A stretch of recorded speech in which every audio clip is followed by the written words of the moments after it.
You're all very welcome again back to the university, and it's great for us to have people in the university as part of their life, because that's really what we want this to be, a place where issues are discussed and things are thought about, and it's an open space for people to listen to people who have thought a lot about these things. So we hopefully it's also somewhere where you hear people who have spent time on these issues and talked about things. So it's the interaction between that and people in their other lives who know a lot about these things, but from a different angle, maybe from more either from a theological angle in this case, or from a personal angle from your own experiences, probably, which are also equally strong. So on my own behalf, on behalf of the university, you're very welcome here. This is the second, and I am not going to be speaking tonight, you'll be glad to know. I'm not here to start again where I left off. This is the second of the series that Norman and Stephen in particular have been part of devising, and is on poverty. This is a topic which I suppose to me goes back to the very basics of what we were taught in Sunday school when I grew up, about the nature of poverty. And I've thought about this a long time. And I was thinking about the various phrases that come at you from verses in the Bible and things like that. And there's one which I think has been abused a lot, which comes in some Christian circles, about the poor will always be with you, which is sometimes used as an excuse to say it's not a priority. And I think it means the opposite. I think it means that tragically human beings make some people poor. And as long as we live in human society, there will be people who are losing in our fights, and those are people who get called the poor. But then there's another part of the gospel, particularly where it says it's easier for a camel to pass through the eye of a needle than for a rich man to enter the kingdom of heaven, which says something about that being knocked out of the rich game is actually part of the way in which people learn their humanity. We learn our humanity, and I increasingly think that the only way we learn our humanity is when we're brought back to being human beings by people who are called poor. And that somehow or other our own futures depend on this. This isn't just about charity to the weak. This is about our immortal souls, as he once said in the Catholic Church. And I think that it is. So I think it's a really important topic for us, because the question of how we treat our poor is the same question as what does it mean to have a human society, and what place the poor have in our society as people who are human beings who have a centre and who are centred for and bring us to a different centre, or are people who are just objects of charity and pity who are kept outside. And I think that's really, really important. The three speakers tonight are all incredible experts on this topic, experts both at the theoretical level, but more importantly at the experiential level, know a lot more about these topics than I do. I am going to hand over the rest of this evening to Norman, but the first speaker I'm going to introduce is Jonny Currie. Jonny is the director of the Trussell Trust in Northern Ireland. Trussell has taken a real place in society and in a way it's a kind of a complex thing for me. They've reacted in an incredibly important way to the emergence of the requirement for food banks and the requirement that all of a sudden in our society people aren't guaranteed to be able to eat enough, which I personally find quite horrifying in my kind of socio-democratic way. And I nevertheless know that, as somebody who's volunteered in food banks, how the huge variety of people who now are using food banks, who are coming from places where you didn't expect to, and some people who did expect to, but nevertheless it has. I was talking to somebody in the Shankill the other day who said to me, the difference now is that previously we would have had to source food banks because people were ashamed to say it publicly for them, and now people don't, they just go, and it's become part of their normal daily routine. And I think that's another notch in this particular game. Jonny worked in East Belfast before. We spent 10 days in America once on a very exciting trip, and it's great to have you here, Jonny. So over to you now.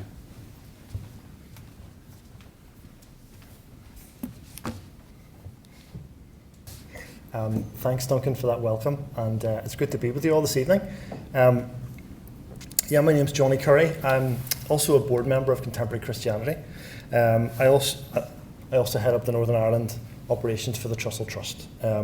We're an anti-poverty charity that supports a network of food banks across the UK, while also campaigning for an end to the need for food banks. And some of the food banks, both within our network and outside our network, are here this evening, so hello.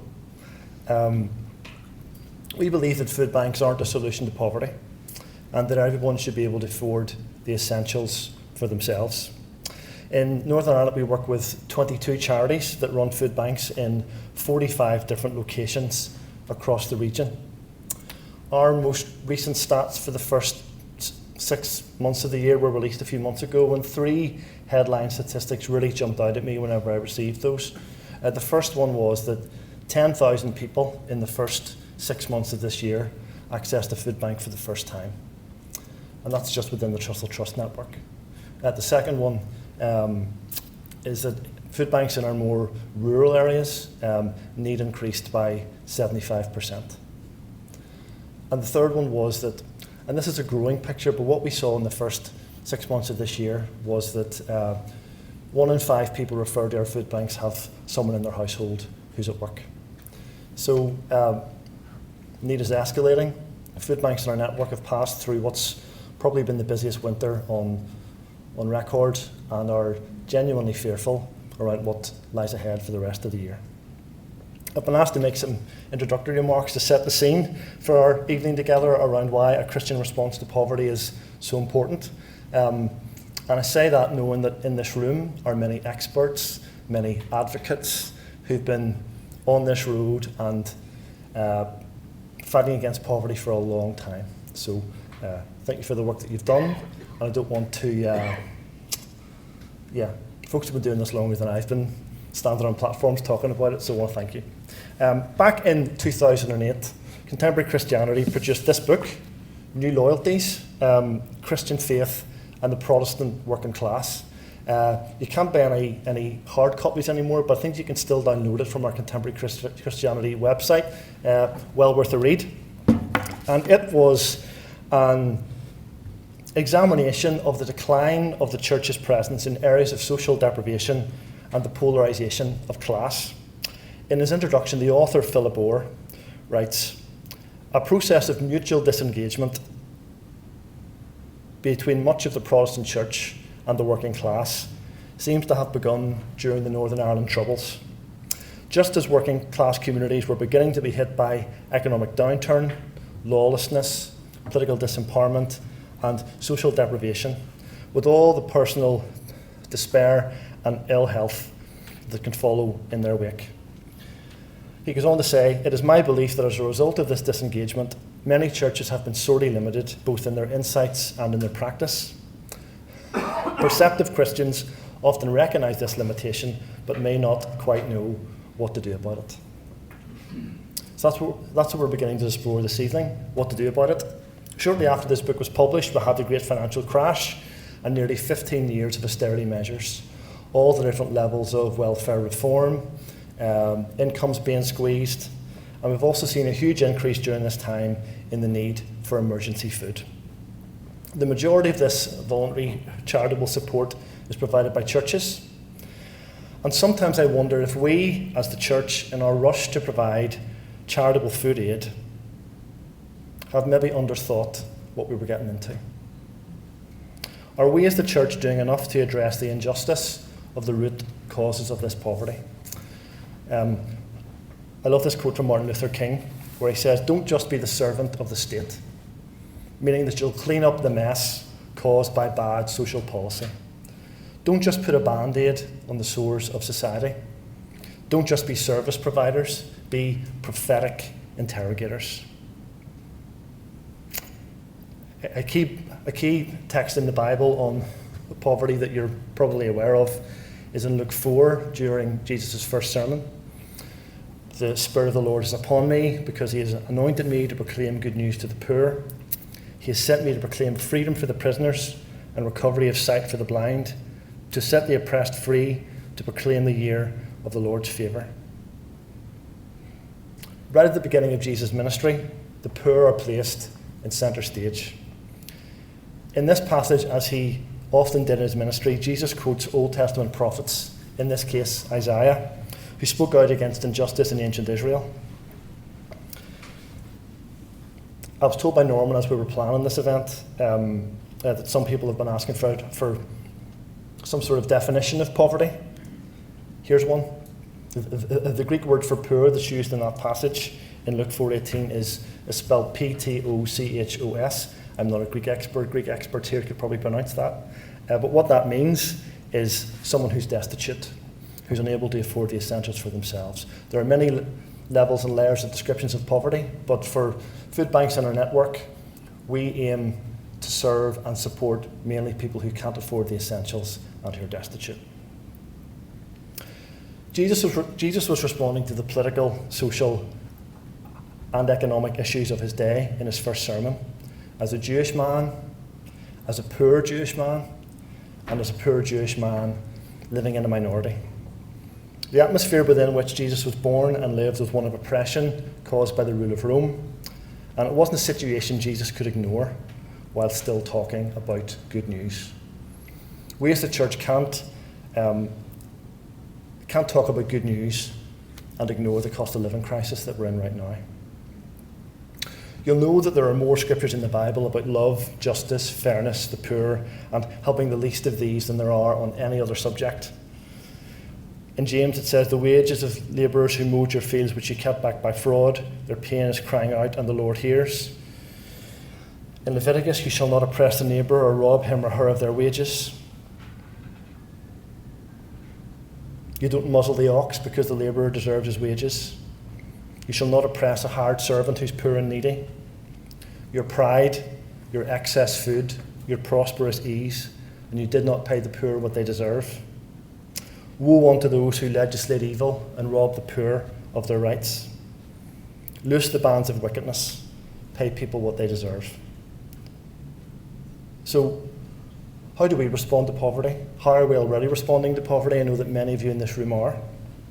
I remember the late Glenn Jordan saying that the older he gets, the simpler his theology becomes. Not easier, but simpler. So I want to just finish by talking about three simple forms of action that we can do. It's often called the 3 dimensions of prophecy. This word, it was Samuel Wells, who's the minister of St. Martin in the Fields, outlined this in a book I read recently. 3 things that we can do simply. First, listening to God and listening to who God is speaking through, being mindful of who Jesus identifies with and was close to during his ministry. Practical truth is more likely found at the bottom and the edges than at the top or the centre of most groups, institutions, and cultures. So let's choose who we listen to. Listen to God, speaking in the mouths of those who don't conventionally get a hearing. Secondly, it's about saying simple things. That doesn't mean saying easy things. Simple things tend to be the opposite of easy. Who are the poor in our midst? What are the conditions that create these realities? What are we doing about it?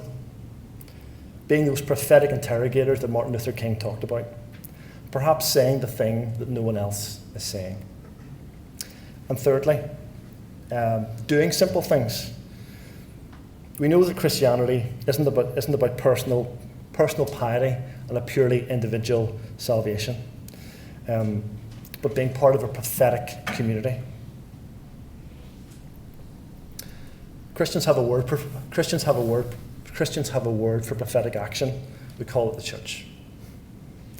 Churches in Northern Ireland still enjoy a relatively privileged level of influence compared to other parts of the UK.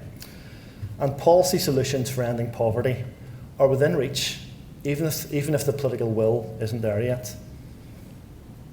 Welfare mitigations for Northern Ireland wouldn't have happened in the full extent that they did were it not for the intervention of church leaders.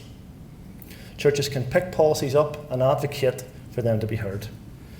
People with lived experience through our food banks are entering our church buildings every day and walking back out again without their stories being heard or their truth potentially being shared more fully. What a gift to us as churches. What a gift. And we're good at organising, whether it's March for Jesus in the 90s, street reach in the early 2000s. One evening a few years ago, I couldn't make it from one end of the Newton Arch Road to the other because of a protest by Christians at Stormont.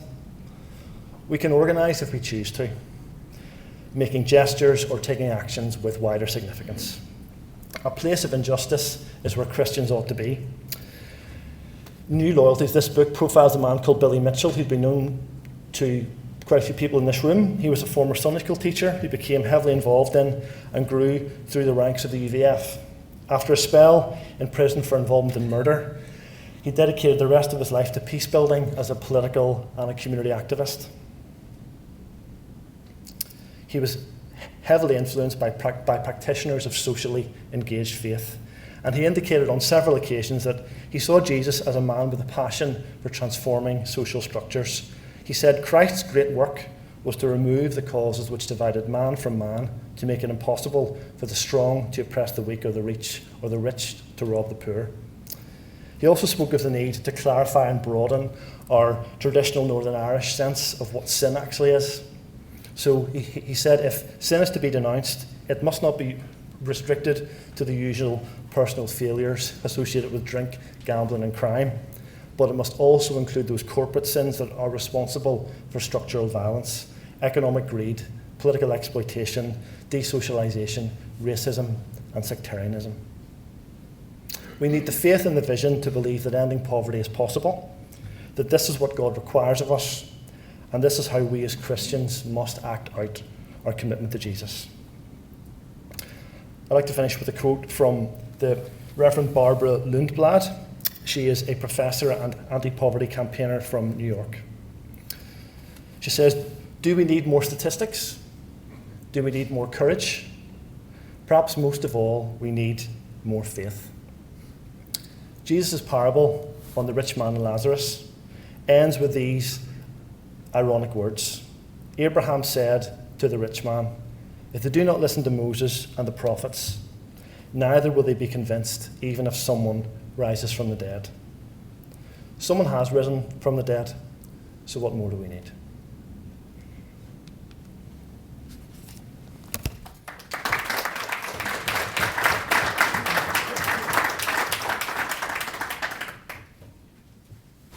Thank you much, Jonny. A lot to think about just in one presentation, and we have 3 to go, so that's great. And good to be reminded of Billy Mitchell too. I worked with him closely at the time, so nice to hear about him.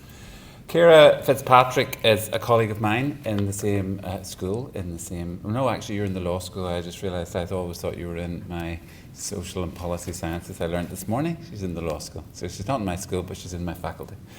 And Ciara has been a member of staff in recent years who's really pioneered and thought a lot about poverty issues and written and campaigned on those issues. The Cliff Edge Coalition, which was recently set up to try to draw attention to some of the real potential risks for people at the edge in Northern Ireland, was a brainchild of Ciara and a couple of friends, so that's been something which has really driven her agenda. But very heavily involved in St Vincent de Paul, very heavily involved in really thinking about the texture of poverty and what it actually does to people and how it impacts people at all sorts of different levels. So again, somebody who has done much more than simply be an academic and think about it, but really has got down and thought about how we can bring that knowledge into our space and make it something we can use in this institution. So delighted to have you, Ciara, as well.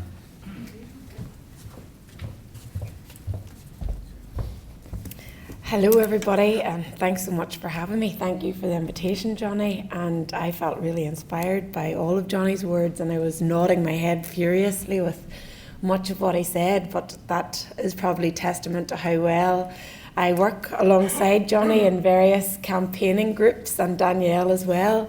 And I'm actually going to start by showing you a video from Diane Campbell, who spoke as part of an event that Jonny, Danielle, Andy McElhinney from British Association of Social Workers, Siobhan Harding from the Women's Support Network and others organised at Stormont in September. So at this point of the year, the cost of living crisis was becoming a serious worry. and a group of us got together to really have an event where we would include the voices of people who are directly impacted by poverty, extreme poverty and destitution, in really an effort to shock politicians into action. Those politicians who attended the event on the day were duly shocked, but unfortunately not shocked enough to actually kick into action and get much needed financial support out the door. So in my role as an academic and a lecturer, lived experience is really important to me. I first completed my PhD looking at the role that political rhetoric played in shaping social security legislation. And it was at that point that I decided to volunteer for my local conference of St Vincent de Paul. I then lived in North Belfast, and I became the president of St Patrick's, St Vincent de Paul, so just around the corner. So we supported people in emergency need in the most deprived areas in Northern Ireland, including the Shankill, Carrick Hill, Lower Antrim Road, New Lodge, were our main areas where we help people. And it was that experience that truly opened my eyes to the ravages of poverty. So it wasn't poring over books for 4 years and reading about hugely retrogressive social security measures. It was walking into a home and seeing no wall coverings. It was walking into a home and seeing a mother in despair because she couldn't feed her children. It was walking into a home and being able to give somebody the comfort of a hug and reassurance that it was going to be okay. And really that is what kicked off my journey into activism and talking openly about poverty and really trying to draw politicians' attention to just how dire some people's lives are and how those people do not have the privilege of participation in society. And what I mean by that is that people who are in extreme poverty and destitution are prevented from leaving the house sometimes because they don't have the means to travel, they don't have the energy to travel, they can't access childcare support, they don't have the means to choose their own food, and so they're going to a food bank and relying on what charity or alms people give to them. They don't realise or know or have knowledge of who their public representatives are or what services are in the area in order to get support with bureaucratic social security forms and processes to secure any form of help. They have to wait hours and hours to see a doctor. They have to wait hours and hours to get support from social services or from healthcare professionals or other allied health professionals. They are completely disadvantaged and they do not participate on equal terms as others. And I think you will see this in Diane's testimony at the Crush by Cost of Living event. And just to give some context, I met Diane through social media. And Diane had a adverse traumatic experience when she was a child. This has really stuck with her. She hasn't been able to work because of severe mental and physical health problems, and she is relying on the social security system, which simply isn't enough to meet her needs. Last year she also lost both her parents within a very short period of time, and she hasn't been able to access mental health support for that. So it was fantastic that Diane did agree to tell her story, so I'm going to share it with you now. Hello everybody, my name is Diane and I wanted to talk to you today about the cost of living. I would have been struggling anyway. In 2020 I lost part of my benefit. I have no reason why I lost it. I was shielding at the time and I was pretty upset about it. It has been very, very difficult. But I wanted to talk about how having no money affects people like me. I am a long-term sick person. I have many conditions, and having no money is very stressful. We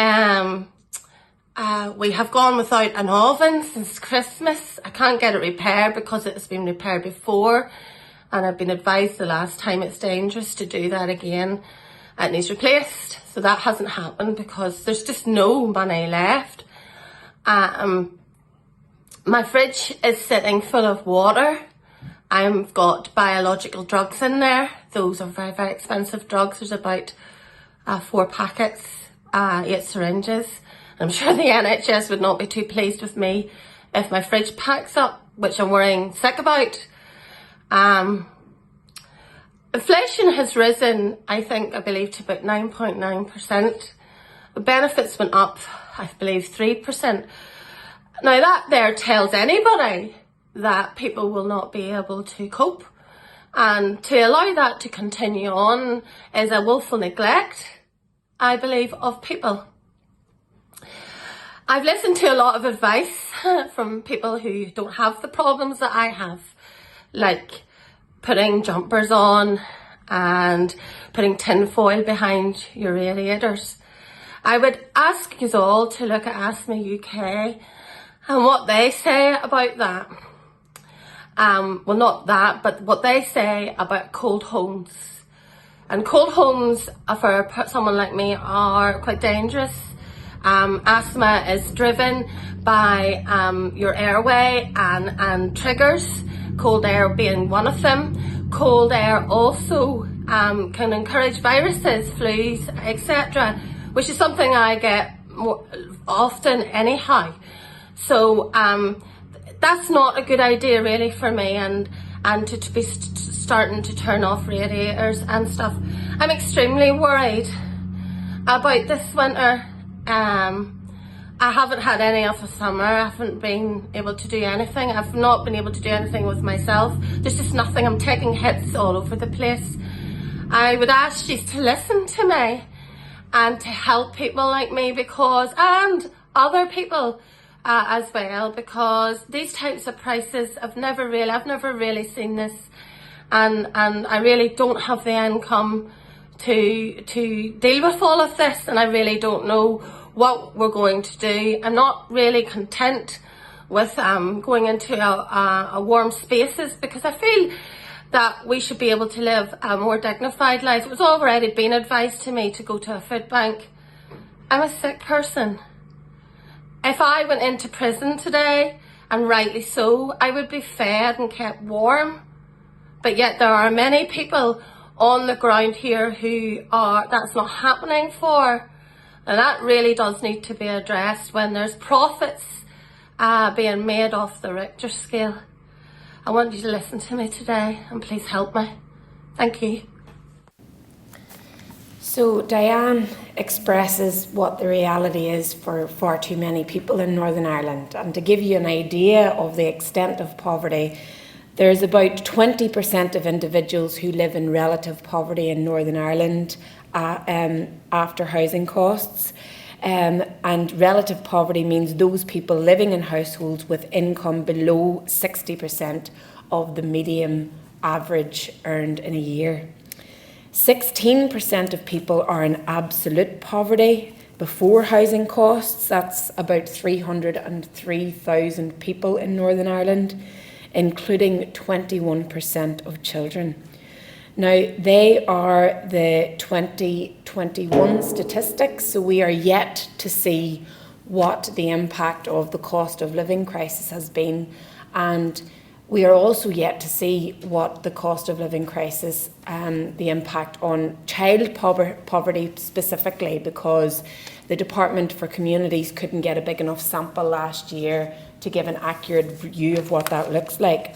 However, JRF in their report today reported that there are 4 million children across the UK who are currently living in poverty. We have rising numbers of young children living in poverty. 3 out of 10 under 4s are currently living in poverty in those crucial years when a sense of warmth, security, attachment and education is so important to their developments into confident and well-rounded young adults. People in the most deprived areas are expected to live 18 to 19 years less than those in less deprived areas. That was also reported by the Joseph Rowntree Foundation today. There are a few major influences and factors playing into this worsening picture of poverty across Northern Ireland and beyond. Jonny rightly pointed out that we have had now pushing 15 years of austerity policies where we have seen the foundations of the welfare state completely eroded to decay. There have been a couple of particularly harsh measures in respect of social security that are impacting women and young children very intensely. One that I would like to draw attention to is the 2-child limit. So that means that you will receive social security benefits for your first 2 children born after the 6th of April 2017. So, for example, I'm currently supporting a woman who has 4 children and she receives benefits only for the first 2. So that means she receives absolutely no state support for her last 2 children. This has pushed her into a spiral of destitution because she cannot raise 4 children on support for 2. She is losing £3,000 per child per year. This means that on occasion she hasn't been able to send them to school because she hasn't had any food or snack to send them with. This means that they haven't been able to participate in any activities outside of the home, and it's put her under enormous stress in terms of just meeting their day-to-day needs. And she is solely relying on charity and the goodness and kindness of people to support her. Another woman and her husband have 5 children, and she is receiving support for the first 2. So the 2-child limit is impacting about 14,000 children in Northern Ireland at the current time. A review of the welfare reform mitigation package suggested that it should be mitigated. It was really the centrepiece of the review because it is one of the most harmful measures. Because it is impacting those born after the 6th of April 2017, it's targeted at those children who are under 6. So it really is our youngest citizens in society who are bearing the brunt of this. The Church of England and Child Poverty Action Group completed a survey of 430 families affected by the 2-child limit in England, and they found that 95% of those families were struggling to meet their basic living costs. So we have measures such as the 2-child limit and the benefit cap, which caps the amount of money that you can receive from social security benefits. Now, the government is, its kind of rationale for this was that people on benefits should not be earning as much or more than those people who are on minimum wage and in work. But 82% of those people that are impacted by the benefit cap are not working because they are disabled, because they are in ill health, or because they are caring for a child. So what these policies have done is completely overlooked the complexity of people's lives, the ins and outs of life. The fact that the social security safety net was developed in the post-war period in order to be there for people in their time of need. It was a great collectivist movement that really supported egalitarian thinking, where there was a view that everybody should be entitled to as the theorist T.H. Marshall said, a modicum of economic well-being, a minimum standard. And people on current social security levels, which have not increased in real terms since the early 1990s, cannot have any standard of living on what they are currently receiving. And as Jonny pointed out, we now have increasing numbers of people who are working, who are also facing extreme poverty. 56% of those people across the UK who are affected by the 2-child limit have somebody in the household that is in work. So, you know, it's a very diverse picture. And these people, this group of people who are in poverty, extreme poverty and destitution, as Duncan and Jonny both alluded to, they are individuals with individual lives, and they are not being treated with the dignity and respect that they ought to be. Another reason why I believe we are seeing worsening poverty is that there has been an ideological position of individualism embedded into our society at all levels, particularly since the late 1970s and 80s, when we had a new Conservative government who wanted to change the world order from the post-war egalitarian, communitarian outlook to a much more individualistic way of living.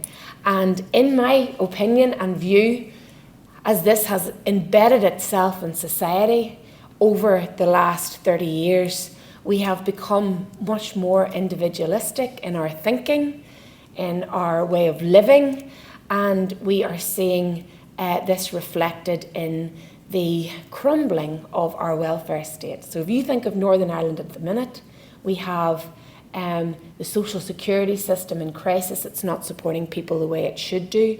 We have more and more people falling into poverty, which means the health service is under much more pressure as people get sick and chronic illnesses and need much more medical attention.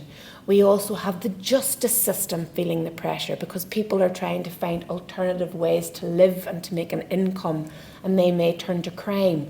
We see the education system in crisis.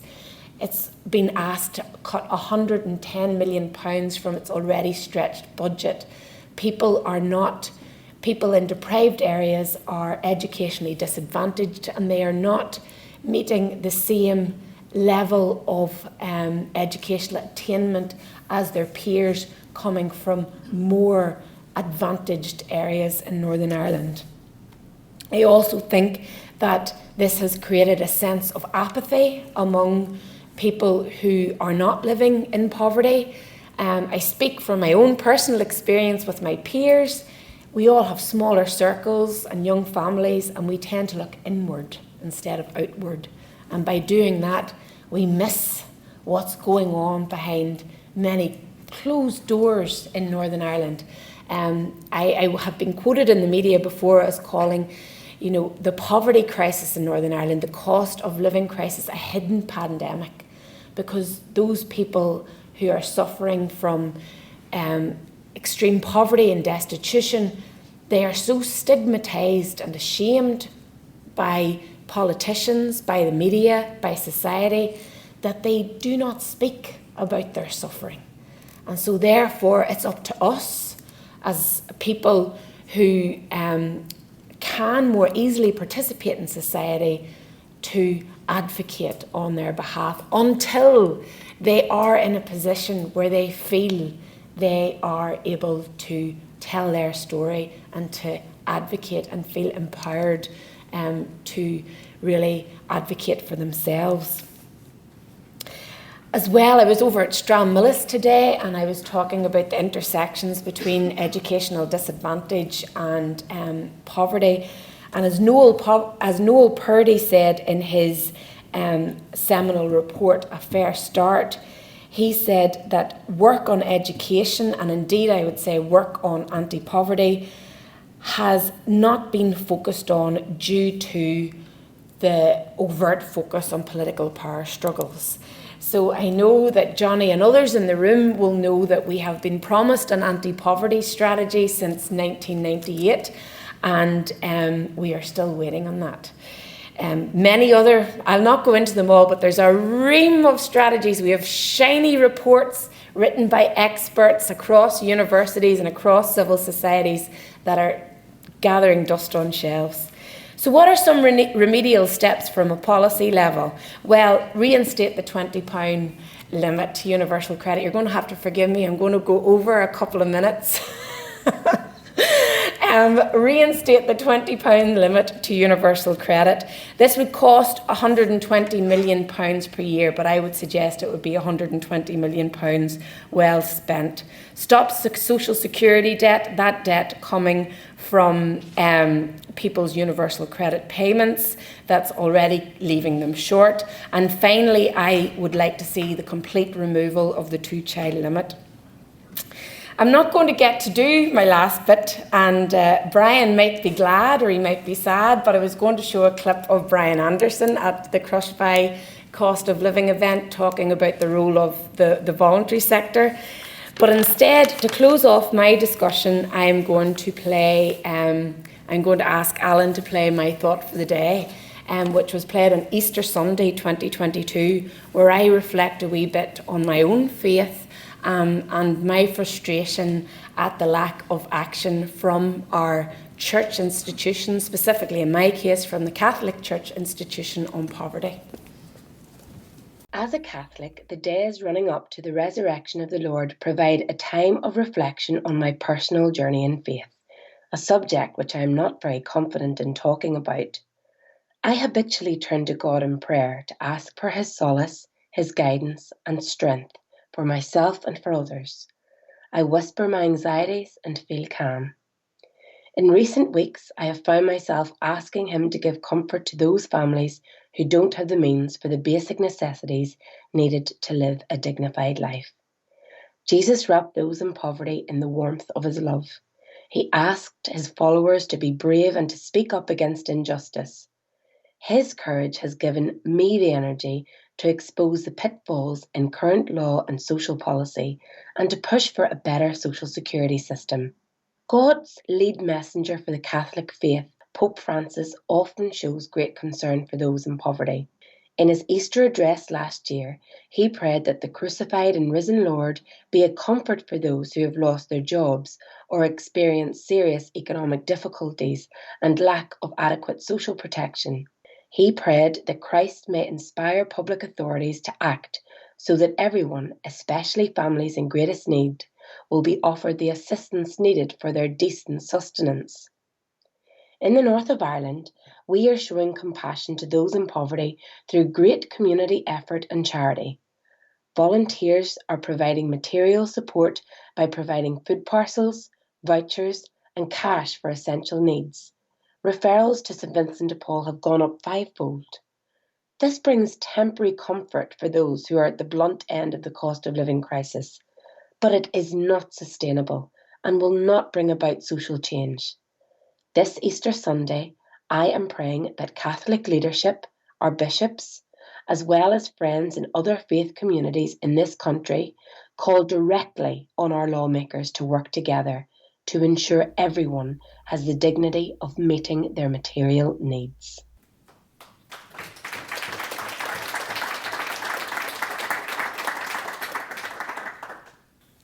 Thank you very much. It's interesting how the question of poverty and the question of dignity are connected, really, actually, in terms of human value, and it's something to do with this material value and human value and how those things connect, I think, for us here. Danielle McElhinney is the lead on public affairs for the Evangelical Alliance, and the EA has taken a lead on this topic, really trying to bring some of these issues to the attention, particularly of the churches, but more broadly as well, just some of the real things that come across the desk, but also are at the core of the concern of the EA in terms of public life and in terms of the quality of the relationships we have in our society. You're very welcome, Danielle. I don't know if you've been in this building before, but if you have, you're welcome again. But thank you for coming to speak to us, and this will complete the speakers, and then Norman will take over from then and lead the conversation. Thanks.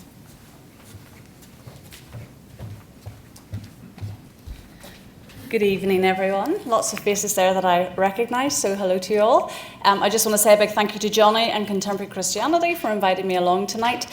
I'm very aware that I'm not the expert in the room. These guys have laid out so well tonight, and I look around the room and I see all the experts who have been at this for so much longer, as Jonny said, so much longer than me. So I feel like I'm here in a learning capacity, but definitely excited to tell you about what we've been doing, what we've been starting.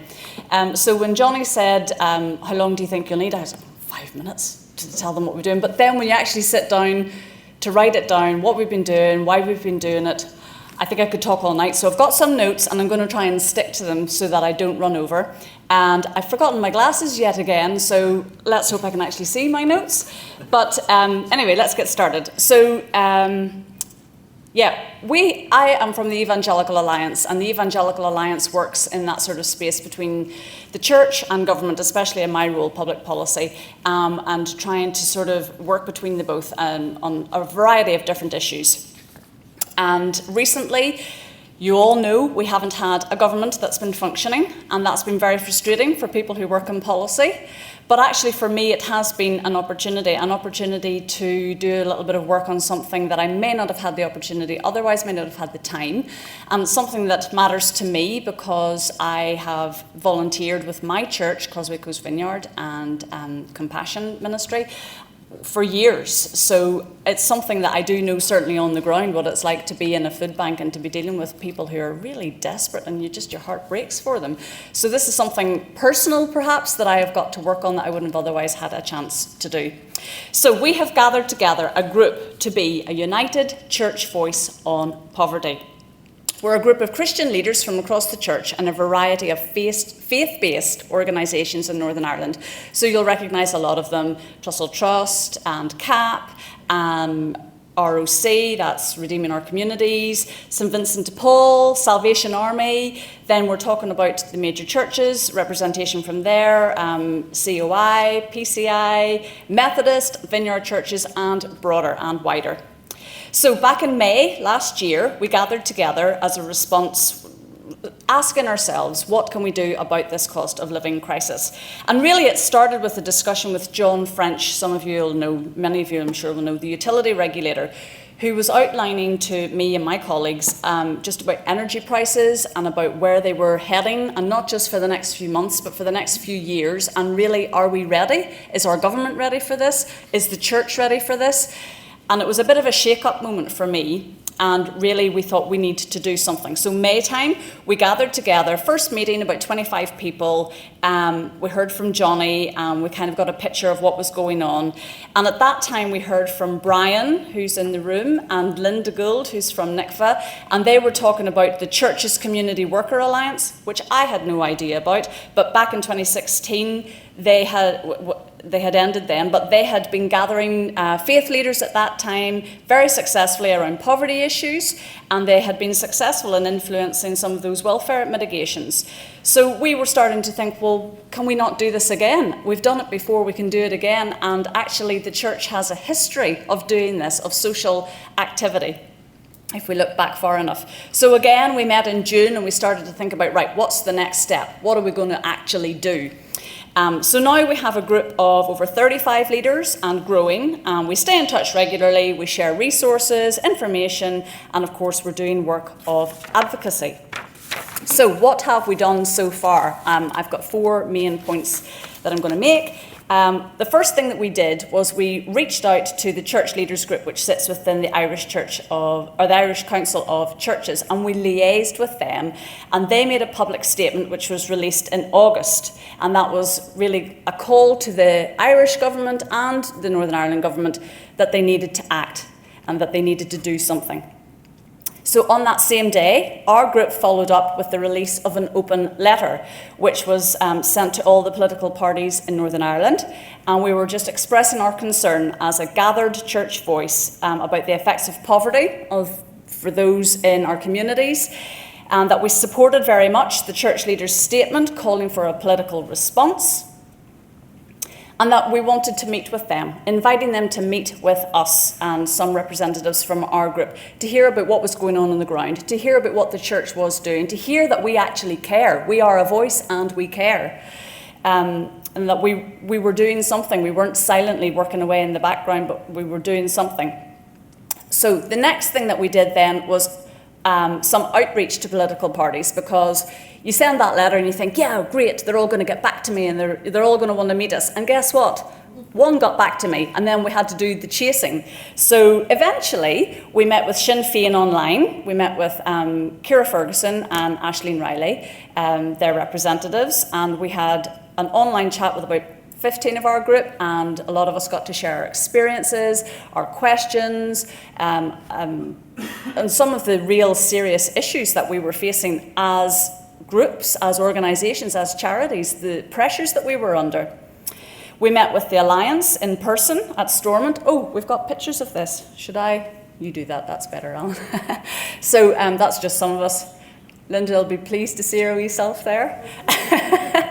So we met the Alliance, Naomi Long, Andrew Muir, Paula Bradshaw, Kelly Armstrong. I have to say, we didn't get to do a lot of talking in that one, but we were there. We met Ulster Unionist Party, after multiple postponements, might I add, a little bit of frustration, but we met with Doug Beattie, Robbie Butler, Andy Allen, Alan Chambers, I think Mike Nesbitt was there for a while. Each time we had different representatives from our group, so each time the stories were slightly different, but every time it was the same thing, that we wanted to make the message clear that the church cares about this problem of poverty in our society, and we care that it's getting worse because of the cost of living crisis. We care a lot, and we wanted to let them know about all the work that we were doing in their communities, in their constituencies, on the ground, meeting need, helping people. We also wanted to highlight the impact that all of this hard work that we were doing on the front line was having an effect on our staff, on our volunteers, on our finances, on our wider resources. It was leaving staff emotionally drained. It was leaving volunteers burned out. People were stepping down. It was hard to replace staff, spending money faster than we could bring it in. These were real problems that, and continue to be real problems that you'll know because you're the people that are doing it. So we wanted to make that clear. We also wanted to make clear that the church really is foundational in our communities. We wanted to say that this cannot and must not replace action by government. Yes, our churches are doing a wonderful job. Yes, they are working very hard. Yes, they're meeting needs.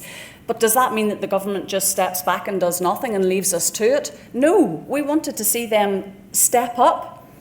But neither does it mean that they replace the church. The church reaches places that the government cannot. It is connected in every neighbourhood, and it is fully committed and passionate volunteers. You're here tonight because you care, you're passionate. So we were asking for support, we were asking for partnership, we were asking for better cooperation as we work together to find solutions and to offer help. So that was point 3. And then number 4 was something a little bit different for us as the Evangelical Alliance, and that was that we joined and supported the Crushed by the Cost of Living event that Ciara held in September. We felt it was really important that we added our voices to a wide variety of organisations that care about this issue, because it's not just the church that cares, it's not just the church that's serving. And we thought that it was important to be in the room and for our voice to be heard and to be seen to be there. And, it's important. Ciara had a fantastic team. I got to play a very small part. I was part of the comms team, and on the day I got the bell to tell people if they'd spoken too long. I think Jonny felt the wrath of my bell. But, it was, I'm making a joke about it, but it really was a very impactful event. If anybody was there and heard Andy McElhinney speak, for example, about children in care and about the effects of poverty, and he broke down, I'm sure we were all crying with him. It really made an impact. And Brian was there speaking on behalf of the church, and just so proud of him because he spoke with such passion. And he was able to speak about what it's like to be on the front line and practically helping people, meeting their needs. But he was also able to say, hey, look, we can't keep doing this forever. We need some support. Our resources don't go on forever. So those are some of the things that we've been doing. Still to meet with SDLP, still to meet with DUP. I haven't had a response yet. I need to chase that up. But the next thing that I feel that our group can do is do a little bit more of church education, church engagement, and church mobilisation. We feel that there's a work to be done there in really gathering the church around this issue, because you're in the room, you care about it, but there are lots more churches that aren't in the room and aren't engaged. So we do feel there's a bit of work to be done there. And so what are we going to achieve without an executive? Well, truthfully, that is very difficult, and it's very frustrating, and it's very, very limited. But we hope to do the groundwork of building relationships, because that's important. It's important that our political representatives know that we exist, know that we're speaking, know that we care, know that we're working, know that we actually have some really good experience and expertise in this and can bring some of that to them, can share that with them. So I think that's really important, achieving that awareness and leading to influence. We also want to grow that cooperation and partnership with other organisations, with the government, so that we can have those relationships working together to deliver for local people. When we do have a functioning government, I think one of the first things, we want to be part of that voice that's calling for that poverty strategy. Come on, we've been waiting for it. We need it delivered, and we need it implemented, not just written, not just sitting on a shelf, but we actually need it implemented, because there needs to be change. We can't continue on in the way that we're going. There needs to be political change that will steer our country in a better direction. So one of the things that I hope to do in the future is sort of build that ongoing seat at the table, voice into decision makers. One of the things that is in the early stages of discussion, so I don't have great detail in it, but that would be in creating an APG, which is an all-party group. That would be to do with church and poverty, or the influence of church in society today. Because we believe that the church really does have a voice and does have something to say and should have influence. And we've seen it trialled in England because of COVID. In the local governments, they were reaching out to churches to cooperate and work together and creating all-party groups there, and they saw that it really worked and it really achieved much. So we would like to pursue that, but there's discussions going on about that. So there's still a lot to be done, a lot that we can do.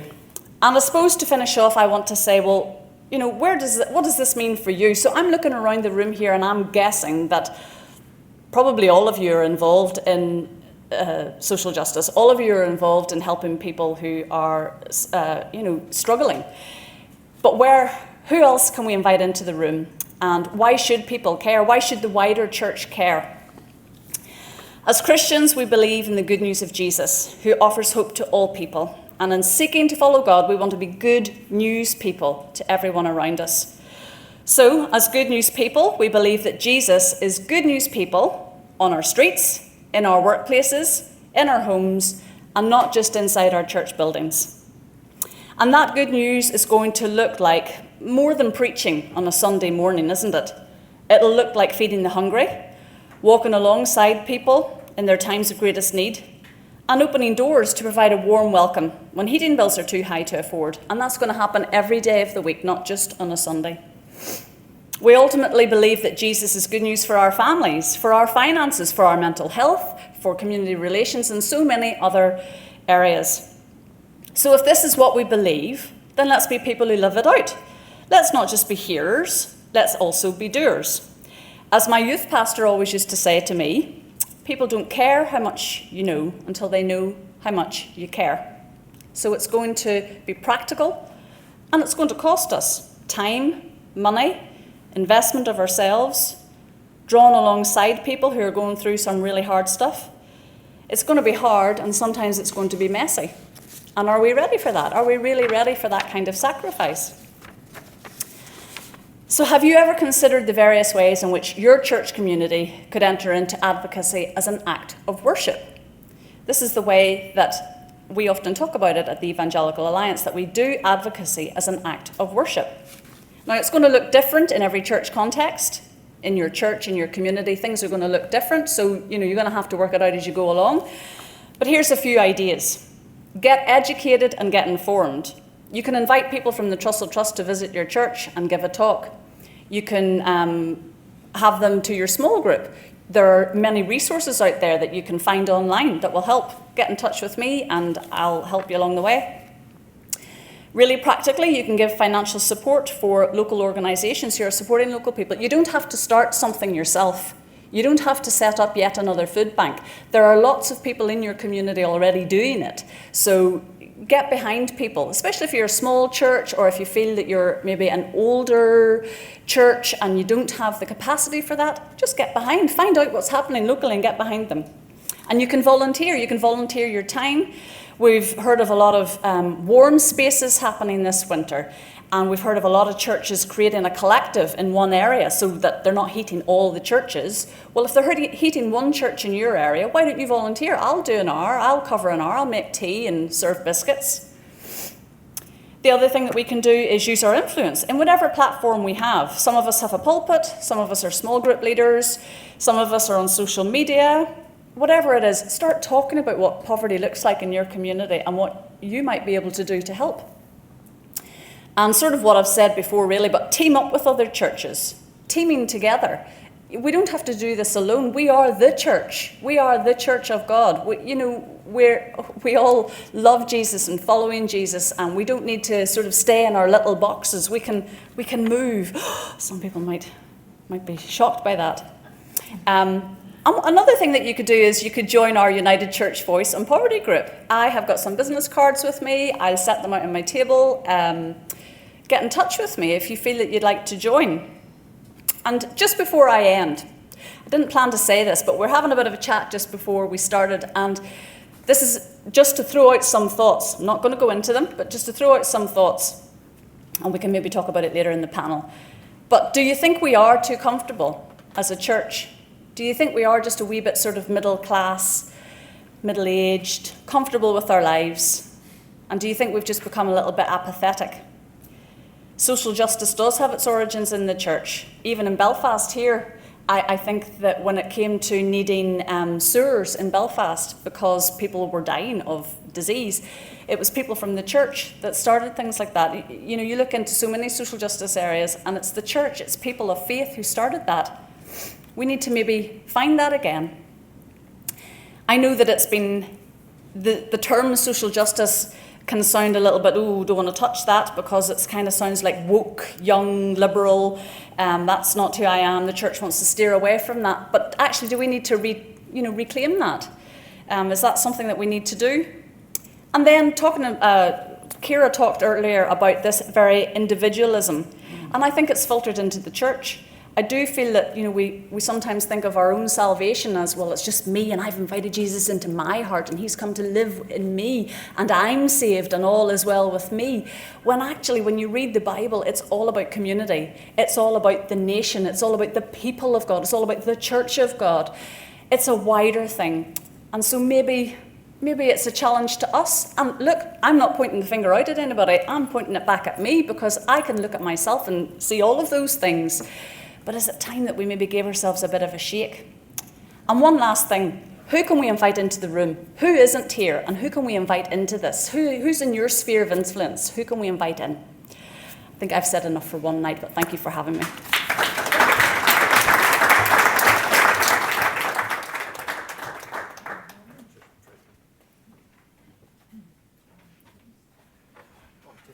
Well, haven't we had a massive wave of commitment and passion and wisdom and some great preaching? Thank you so much to each of the three of you. Now, we've committed ourselves, as you know, from the invitation to be finished by about 8:45. Might just squeeze 5 minutes out if you're okay with that. We'll split the time between now and about 8:20, 9:15 to two halves for the next, say, 12, 14 minutes. We would like you to have a conversation at your table about what you've heard, what has not a general one, but what has particularly struck you from what you have heard. What's the big message that you have heard both individually and collectively? And then we would like to invite you to have one good question that we'll put to the panel. And can I say we're very happy to have difficult questions. They don't have to be nice questions. So what has impacted on you from what you've heard? That's another thing of, or to put another way, what are you taking away? And what do you want to ask, no matter how difficult or uncomfortable that may be? So we'll split that between now and about 9:20, and then we'll have 5 minutes just to wrap up. So we'll give the question. I'll not ask all three to answer every question. That would take us from now to Christmas. But what I'll do is I'll read the question out, and if somebody would like to volunteer to do it, we'll start there.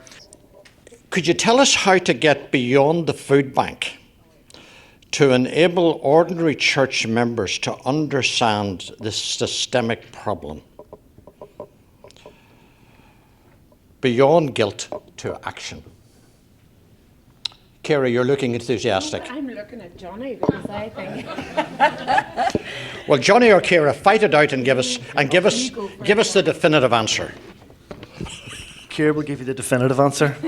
I think for folks connected to church, I think there's something about proximity that's very important.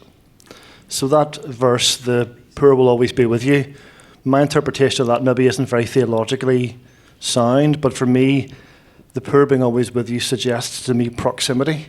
So the poor should always be close to you. So for churches, I think there's an inwards journey around what does it feel like, what does it look like to be close to people who are poor? My mum reads the Daily Mail a lot. Right from before I was born, she even had a Daily Mail t-shirt saying that she reads it. And me and my mum would have our debates, as you do with a parent that might hold some differing views to you. Philip, you know my mum. I have to be careful what I say here, as does Linda. I would say things to my mum about welfare that would be very different to the narrative that she receives through how she consumes the media. Then my mum got involved in Food Bank. And through engaging directly with people who she wouldn't necessarily otherwise have engaged with, she then came to me and said, Jonathan, it's just not right that someone has to wait 5 weeks for their first universal credit payment. So me as a do-gooder telling her that probably wouldn't have taken it on board, but that direct experience with somebody that's walked it was transformative for her. Now, she still reads the Daily Mail, still working on that. But that was transformative in terms of her understanding of who accesses a food bank and why. And our churches need to do more of that. I think we all do. Ciara, you're still looking enthusiastic. Could I follow that up with another question that's fairly similar? Mm-hmm. What are the effective ways that awareness can be heightened within congregations, and how do we move from awareness to action? Same sort of area. I was just first of all going to add to Jonny's point, and if you get a chance, listen to Darren McGarvey, who delivered the Wreath Lecture this year. And I think what we often do as human beings is the first feeling that we have when we see somebody, and I've experienced this myself, when I go into somebody's home who they're very obviously in poverty, is I feel pity. And I feel, yes, guilt, and I feel, I feel sorry for the person. When I think we need to start thinking, okay, this person's in this situation, what does this person need to get out of this spiral? And sometimes it's a difficult conversation, as Darren McGarvey said. It's not always give charity and continue to give. Sometimes it's making and helping that person face their truth. And sometimes, as Darren McGarvey suggested, it's only the person themselves that can do that, but that doesn't mean that you shouldn't have that conversation with them. So that's one thing. And you're going to have to remind me now of the question again, Norman. Yes. Oh, raising awareness. So was that really From the a way of getting an extra couple of minutes, was it? Yeah. Moving from awareness What to are the action. effective ways that awareness can be highlighted within congregations, and how do we move from awareness to action? Okay, well, I can talk from a personal perspective. I am a member of the Catholic Church, and I go to chapel every Sunday, and I have never heard my parish priest address the issue of poverty from the pulpit. I know that's a very personal experience, but I do think that there is, and again, I'm referring to my own personal experience, a tendency to shy away from controversial issues where the church feels they don't or should not play a role because it is the role for government or it is the role for state. But that doesn't mean that in their leadership positions in the church that they can't be saying life is not good enough for those people who are in poverty. And we as a people have a responsibility to call it out. And every time I sit and listen to my parish priest and other priests, because I go to different masses around my community, I am willing them to say that. I am willing them to call out just how bad society has become here and how dysfunctional it is and how it's so difficult for people in the congregation. But I never hear that recognised. So one step is just acknowledging that society in Northern Ireland at the moment, because of the focus on very politically driven issues, is dysfunctional and it is not delivering for its citizens. Well, Ciara, I think your parish priest would be petrified to have you in the pulpit. One, I think, primarily for you, Danielle, how do we encourage our churches to refocus from an individual spirituality to a more communitarian spirituality? What does that shift look like, I suppose? This is where your mind goes completely blank and you've got absolutely nothing to say. I think within my community, and I think most of our community here, which is that evangelical Christian circle, it's about discipleship, and it's about a sort of a retraining and a refocusing. Remind me of the question again? Yes, moving from that individualism. Yeah, and it's actually the theology behind it as well. It's that good, solid theological teaching from the pulpit that we're hearing and that we're responding to with discipleship steps afterwards. And that's what we're starting to live out, so that it's not just me, myself, my own wee salvation, but that we are hearing that actually it's about the people around me, it's about my family, but it's about wider than that. It's about those that I live in closeness. Love your neighbour. Like, who is your neighbour? It's not just wee Jimmy to the side of you. You know, it's that wider community that you live within. How are we going to love them? What does that love look like? What does it mean sending them a Valentine's card? No, it's that everyday, ordinary showing up for people, rubbing up alongside people. So yeah, I do think there's a theological approach, but I do think there's also a discipleship approach. And I'm sure there's more, but I can't think of that right now. Okay. Two highly political but actually highly relevant questions. And I'll throw them out and you can fight each other not to answer them, if you know what I mean. The first one is, does power corrupt? And the second one is, what can be done when the mandate is being driven by other priorities? Those are two pretty potent questions. Anybody like to put on the flak jacket and respond? In terms of the power corrupts, I think, and I alluded to this on Sunday Sequence this week, you know, we have seen it very clearly with Zahawi's tax affairs.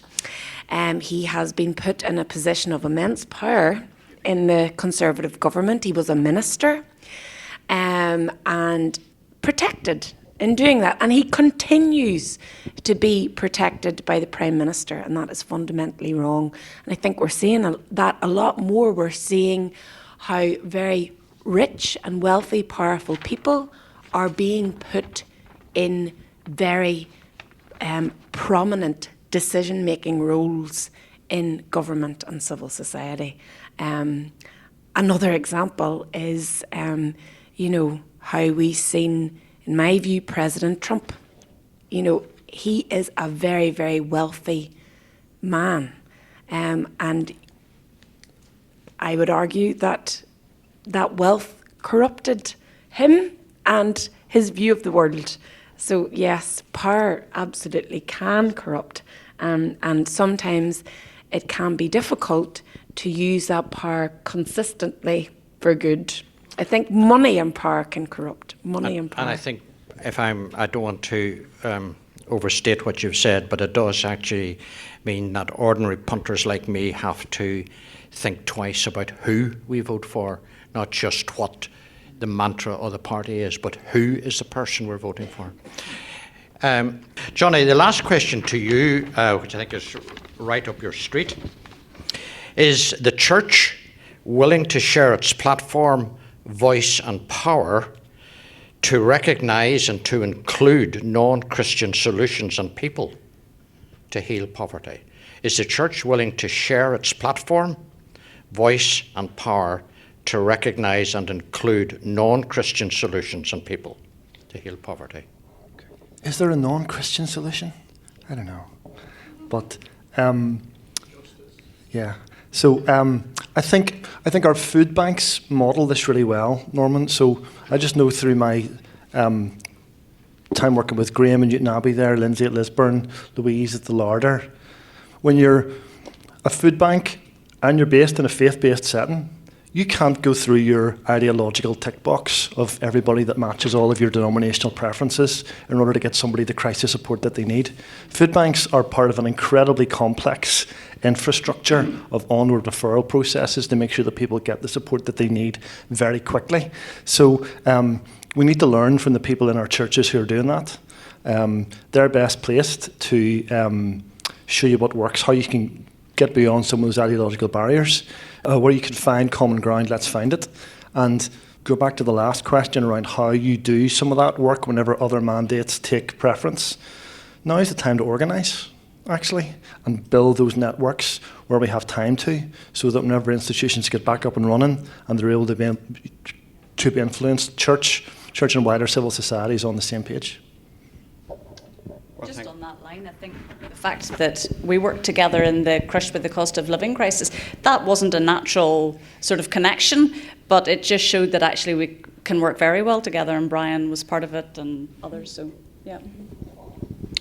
Well, look, folks, it's nearly 8:45, and just a couple of things I'd like to say just to bring our evening to an end, but can I say really genuinely, really appreciate the three of you, the perspectives you brought, the passion, the commitment that you've obviously shown. I feel really personally uplifted and actually quite seriously challenged by some of the things I've heard this evening. So thank you so much to each of the three of you.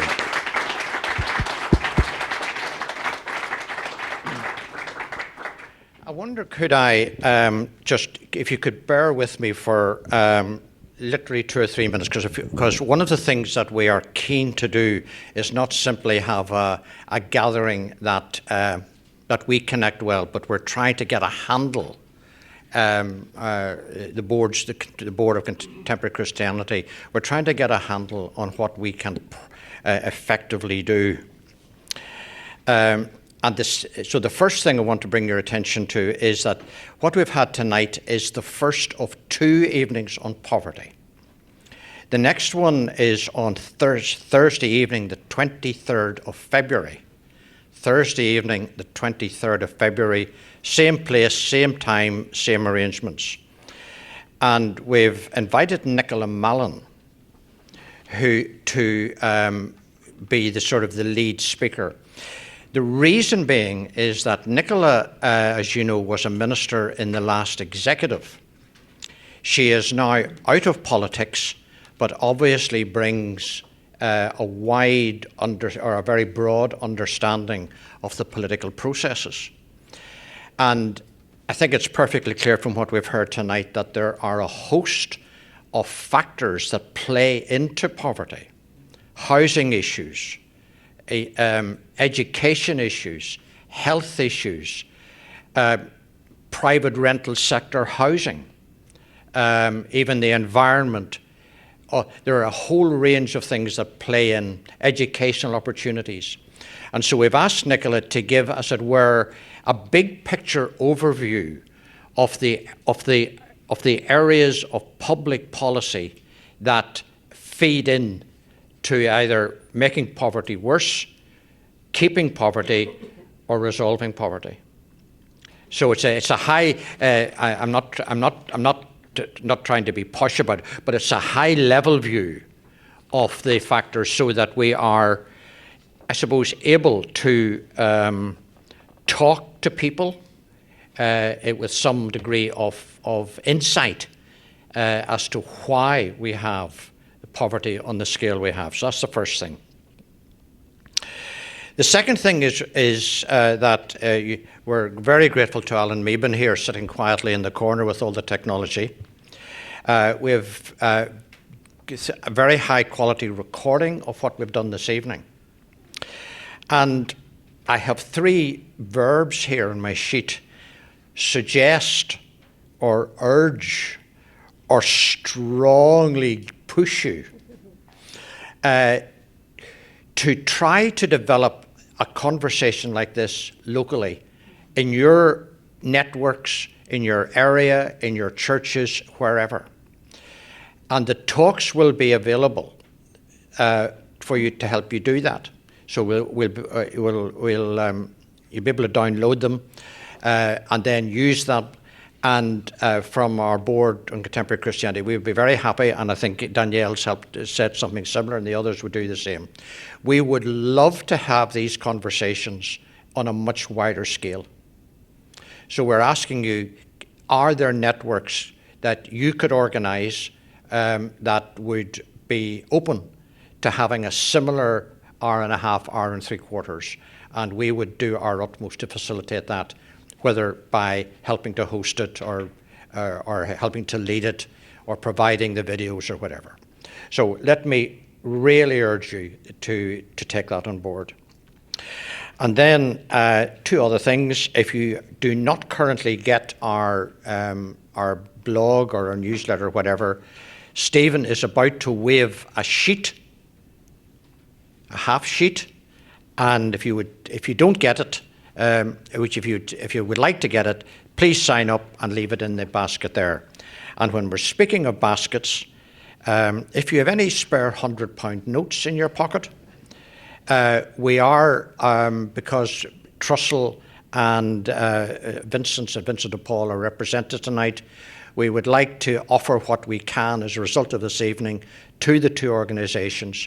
So if you do have a £100 note or even a 50p pence, if you just put it in the basket, we will split that between the 2 organisations, and those will go through our accounts properly and be fully accounted for.